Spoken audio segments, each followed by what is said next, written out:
Hello friends, स्वागत है आपका एक बार फिर से आपके अपने लीगल चैनल सोच पर प्रहार में। मैं हूं एडवोकेट सनी शर्मा। दोस्तों, कल मैं एक मामले पे डिस्कस कर रहा था और उस मामले के बेस पर ये वीडियो मैं आपके लिए लेकर के आया हूं। दोस्तों देखो, कई बार हम कुछ ऐसे स्टेप ले लेते हैं जो कि हमें नहीं लेने चाहिए और कई बार बाद में हमें रियलाइज भी होता है कि हमने गलत स्टेप ले लिया, लेकिन उसके बाद कुछ हो नहीं सकता। देखिए, इस वीडियो को सारे पति और पत्नी दोनों को ही अच्छे तरीके से देखना चाहिए, क्योंकि अमूमन ये देखा जाता है कि मैट्रिमोनियल विवाद में जब पत्नी केसेज की शुरुआत करती है तो किसी के कहने पे करती है, यानी उसके परिवार में से उसे ऐसा करने के लिए कुछ लोग सजेस्ट करते हैं या मोटिवेट करते हैं, इंस्पायर करते हैं। कई बार उसके रिलेटिव्स, उसके फ्रेंड्स या फिर और कोई लोग उन्हें सजेस्ट करते हैं कि आप ये केसेज कर दो, आपको ये फायदे मिलेंगे। दोस्तों, कल एक 498A का मामला मेरे पास आया, जहां एक पत्नी ने अपने पति पर 498A आईपीसी का एक केस कर दिया।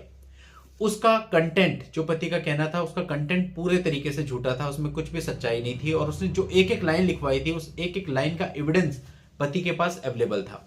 अब एफआईआर तो हो गई, जो थोड़ा बहुत हेरेसमेंट होता है वो हो गया, उसके बाद चार्जशीट फाइल हो गई, चार्जशीट फाइल होने के बाद बेल हो गई, बेल होने के बाद चार्जेस फ्रेम हो गए। अब बारी आई एविडेंस की, जहां पर लड़की के बयान होने और उसका क्रॉस होना है। और अब इस सारी प्रोसेस में टाइम भी काफी निकल गया, 1-1.5 साल 2 साल। अब पत्नी को ये लगा, अब मैं अपने गवाही दूंगी, उसमें मेरा क्रॉस होगा तो बहुत चीजें निकल करके आ जाएंगी। डेफिनेटली जो गलत बोलेगा वो फिर ऐसे उस पर डरता है। सेकेंडली, उसको अब ये लग रहा था कि मेरा घर टूट गया, 1.5-2 साल हुआ, मुझे मिला तो कुछ नहीं एज एक्सपेक्टेड, जैसे कि उसको था कि मिलेगा, जैसे उसको बताया गया था कि इतना कुछ मिलेगा, ये फायदा होगा, कुछ भी नहीं हुआ। और अब पत्नी ने अपने पति को अप्रोच किया कि जी ऐसा है, मेरे से गलती हो गई। इवन उसने अपना स्टेटमेंट तक पति को दे दिया कि मेरे से गलती हो गई और मैं इस मामले को आगे नहीं चलाना चाहती हूं, मैं आपके साथ रहना चाहती हूं। लेकिन पति भी उसके लिए सॉफ्ट है, लेकिन मेन बात है कि अब वो रहे कैसे, क्योंकि उसने ये सब कर दिया और उसमें उसके परिवार वालों के भी नाम इन्वॉल्व है। अब उसी सेम घर में उसको रखे कैसे, और सेम घर छोड़ो, अगर अकेली भी रहेगा तो हमेशा एक डर बना रहेगा कि कल को फिर कुछ ऐसा ना कर दे। अब वो लड़की बार बार पति को कह रही है कि मुझे साथ रहना है, ये केस नहीं चलाना, मैं केस वापस ले लूंगी, मैं लिख के दे दूंगी, सब कुछ कर लूंगी।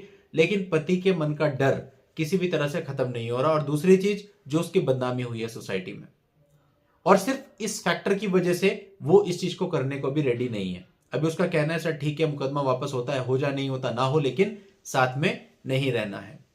अब ऐसे में पत्नी को बार बार लग रहा है कि उसका घर खराब हो गया, उजड़ गया, और उसकी कई रिक्वेस्ट पर भी पति डायरेक्टली उसको ये नहीं बोल पा रहा है कि हाँ भाई ठीक है, हम साथ में रहते हैं। और दूसरी एक बात आ रही है कि इस मुकदमे को खत्म करे कैसे। आपको पता होगा 498A को खत्म करने का 2 तरीके हैं यदि वो कोर्ट में आ चुका है। पहला और सेफ तरीका, सबसे अच्छा तरीका, कि आप हाई कोर्ट में जाइए, हाई कोर्ट में क्वेश्चन पिटीशन फाइल करिए on the basis of compromise, और हाई कोर्ट उसको क्वेश कर देगा लड़की के बयान लेकर के। दूसरा तरीका है कि लोअर कोर्ट में जो लड़की है, यानी जो कंप्लेनेंट है, उसका हॉस्टाइल विटनेस करवाइए। हॉस्टाइल विटनेस का मतलब होता है जितने भी उसने आरोप लगाए हैं और जितनी धाराएं लगी हैं, उन सारी धाराओं के रेफरेंस में उसको मनाही करनी होगी कि ऐसा कुछ नहीं हुआ। फॉर एग्जाम्पल, उसने वहां पे 3/4 डीपी एक्ट यानी दहेज प्रतिषेध अधिनियम की धारा आपके ऊपर लगाई हुई है, तो हॉस्टाइल विटनेस में उसको कहना पड़ेगा कि मुझसे कभी दहेज नहीं मांगा गया है। या 323 उसमें लगा हुआ है, मतलब मेरे साथ मारपीट की है, तो उसके रेफरेंस में उसको कहना पड़ेगा मेरे साथ मारपीट कभी नहीं हुई है। और लास्ट में कंक्लूजन बोलना पड़ेगा कि ये एफआईआर मैंने लोगों के कहने सुनने में आकर, बहकावे में आकर कर दी थी।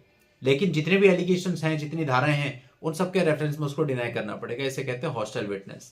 इस तरह से पत्नी का हॉस्टाइल विटनेस होगा, एक अगर पत्नी की कोई मदर है जिनके बयान हुए हों, उनका हॉस्टाइल विटनेस होगा, मतलब 1-2 के हॉस्टाइल विटनेस होंगे और बाकी खत्म कर दिया जाएगा। लेकिन प्रोसीजर कंप्लीट होगी कि उनके विटनेस के बाद फाइल 313 पे आएगी। 313 में आपके बयान होंगे मुजरिमों के, सबके, जितने के भी नाम है, जितने एक्यूज पर्सन बनाए गए। उसके बाद डिफेंस एविडेंस में फाइल जाएगी, उसके बाद आर्ग्यूमेंट पे फाइल जाएगी, उसके बाद जजमेंट होगा। यानी 3-4 डेट लगेंगी अगर हॉस्टाइल विटनेस भी आप करवाते हो। तो अब कहने का मतलब है कि हॉस्टाइल विटनेस जो होता है, इसमें कई बार लड़की मना कर देती है कि मैं हॉस्टाइल विटनेस नहीं कराऊंगी, क्योंकि उसे डर होता है, या उसको ऐसी राय दी जाती है कि अगर आप ऐसा लिखवा दोगी तो कल को लड़का आपके ऊपर केस कर सकता है। तो फिर ऐसे में सिर्फ एक ही रास्ता बचता है कि आप हाई कोर्ट में जाएं। तो एक प्रॉब्लम उनकी ये भी थी कि इसको खत्म कैसे करवाना है। तो 2 रास्ते हैं, दोनों में से आप कैसे भी कर सकते हैं। अगर लड़की एग्री है तो आप हॉस्टाइल भी करवा सकते हैं, नहीं एग्री है तो आप हाई कोर्ट में चले जाए, वहां से खत्म करवा लें। लेकिन ये खत्म होने के बाद भी अब दोबारा से साथ पे रहने का उनका किसी भी तरह से नहीं बन रहा। उसका रीजन मैंने आपको बता दिया, बहुत स्पष्ट है। तो कई बार ऐसा होता है कि हम जल्दबाजी में उस समय पे एग्रेसिव होकर के काम तो कर लेते हैं, लेकिन उसका परिणाम क्या होने वाला है वो हमको पता नहीं होता। अब उस लड़की की एज इस समय 37-38 है, बच्चे हैं। तो अब आगे क्या होगा, फ्यूचर क्या होगा, वर्किंग भी नहीं है, कोर्ट से क्या मिल जाएगा, कोर्ट से कुछ नहीं मिलेगा। अगर वहां पे कोई मेंटेनेंस का केस भी डाला जाता है, आपको पता है सच्चाई क्या होती है, उसमें आप अपने बच्चे के साथ अपना गुजारा नहीं कर सकते जिस तरह से कोर्ट में मिलेगा, और जितना मिलता है उससे आधा से ज्यादा आपका लिटिगेशन में चला जाता है, बचता क्या है, कुछ भी नहीं। तो ऐसे में आपको पहले स्टेप लेने से पहले ये सोचना चाहिए कि हमको स्टेप लेने हैं या नहीं लेने हैं, और डेफिनेटली नहीं लेने चाहिए। अगर आप चीजों को एडजस्ट कर सकते हो, संभाल सकते हो, तो उसको संभाल करके सही करने की कोशिश करनी चाहिए। यही सबसे बेस्ट ऑप्शन है।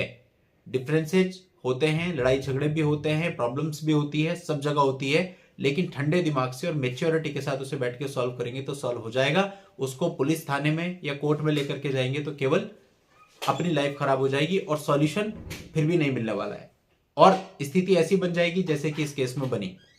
अभी केस किया है, केस चलाना नहीं है, उसको साथ में रहना है, उसको साथ में रहना नहीं है, तो सॉल्यूशन क्या है? सॉल्यूशन ये है, एक जगह रहेगा, दूसरा दूसरी जगह रहेगा, और इसी तरह से जिंदगी चलती रहेगी और लाइफ निकलती रहेगी, और परेशानी में आप हमेशा रहेंगे। इवन लड़के के माइंड पे इतना इफेक्ट हुआ है कि वो बात करने और मिलने में भी उससे डरने लगा है कि कहीं कुछ और ना कर दे। अब हो सकता है लड़की अपनी तरफ से सही हो, उसके मन में एक्चुअल में ये फीलिंग हो, रिग्रेट हो कि अब मेरे से गलती हो गई, लेकिन अब इस चीज का विश्वास सामने वाले को कैसे हो? तो कई बार बहुत सी गलतियां ऐसी होती हैं जिनकी कोई माफी नहीं होती और जिनकी फिर भरपाई नहीं हो सकती।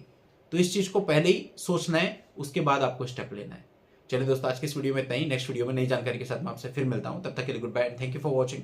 Take care.